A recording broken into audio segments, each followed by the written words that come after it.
Ang mga paa sa panaginip ay madalas sumisimbolo sa direksyon ng ating buhay, sa kung paano tayo tumatayo, lumalakad, at humarap sa mga hamon. Ang managinip na makita mo ang sarili mong mga paa ay isang masamang palatandaan. Ipinahihiwatig nito ang kalungkutan, panghihina ng loob at kawalan ng pag-asa.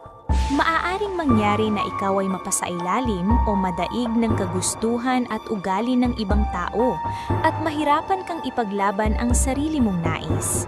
Samantala, kung sa panaginip ay ang mga paa ng ibang tao ang iyong nakita, nangangahulugan ito na mapapangalagaan at maipagtatanggol mo ang iyong mga karapatan sa isang maayos at mahinahong paraan. Ngunit may katatagan.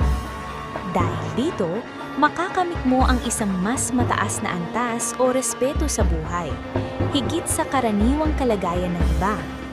Ngunit kung napanaginipan mong hinuhugasan mo ang iyong mga paa, ito ay babala na maaaring mong hayaan ng ibang tao na samantalahin ang iyong kabaitan o kahinaan, kaya kailangan mong mag-ingat sa iyong pakikitungo sa iba.